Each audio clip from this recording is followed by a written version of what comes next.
one small insight or idea can change everything for you. And it's absolutely true. And so self-made millionaires never stop looking for those little edges that they might be able to get. That little thing, that one thing that might just open the floodgates to everything else. The one big domino is the way I've heard it put before. The one domino, the one big domino, if you push it down, all the other dominoes fall.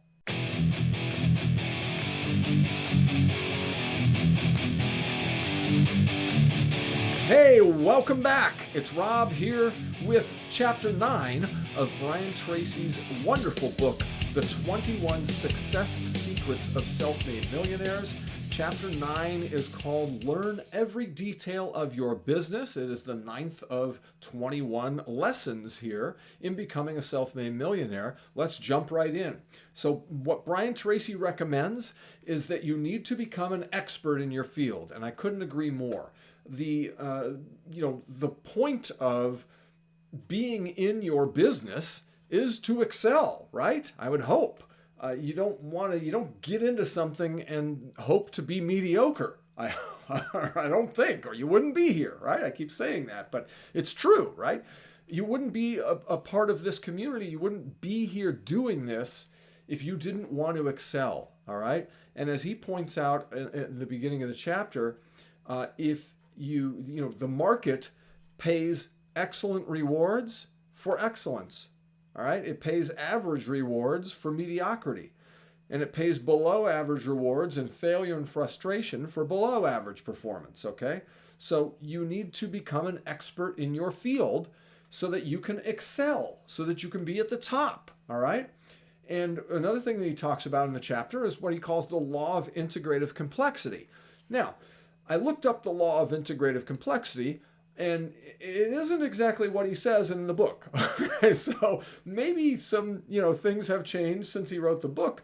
Clearly, lots of things have changed. But the law of integrative complexity is a psychological concept that has to do with a lot of different components, and it's really complex. And it isn't really a part of what I want to cover here, because it's not really what he covered in the book, okay? He called it the law of integrative complexity.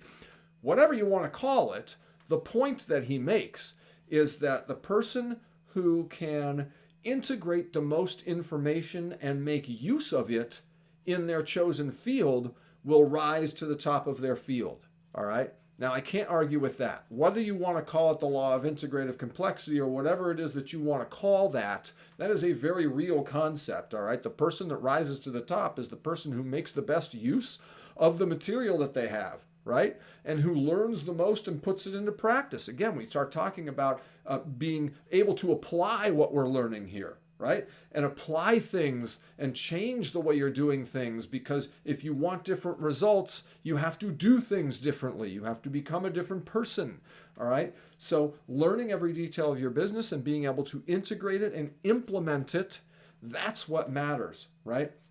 So the law of integrative complexity, when it comes to the psychological, I just want to touch on it briefly. It has to do a lot with problem solving and decision making, right? And putting together, cognitively being able to connect the dots, so to speak, all right? That's something that I used to teach my chess students when I taught chess, because chess is very much a problem solving and decision making game. That's really what it comes down to. And so you can really learn how to problem solve creatively and how to think and how to make good decisions by playing chess.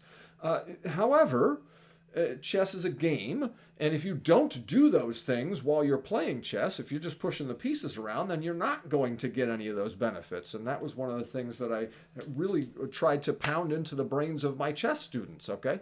So extrapolating that to business, right? You've got to put into practice this stuff that you're learning, right? When you learn something about your business, you've got to now figure out a way to implement it, and it's up to you to figure that out for your business, okay? So drop a comment down below of things that you're implementing. I've asked you to do this before, but the stuff that you learn, okay, then maybe leave a comment about like something that you know you need to learn, but you haven't yet, all right? And get on it, make a plan, right? And take action on that plan, okay? Now, one of the things that he closes the chapter with is the idea that one small insight or idea can change everything for you. And it's absolutely true. And so self-made millionaires never stop looking for those little edges that they might be able to get. That little thing, that one thing that might just open the floodgates to everything else. The one big domino is the way I've heard it put before. The one domino, the one big domino, if you push it down, all the other dominoes fall, right? That one key thing can be found if you're looking for it, all right? So you've got to look for it, all right? Never stop looking for the little thing that you might be able to do, that little idea, that one little change that you can make that can transform your life entirely, all right? I'm going to cut it off here because this one's not a super long chapter and there's not a whole lot of reason to go into a lot of detail on this because you understand, I'm sure by now, like we've talked about, that implementation is the key. So I want to leave you to implement, all right? But again, the action step that I think is the most important in this chapter is to never stop looking, never stop seeking that one thing that might change everything for you.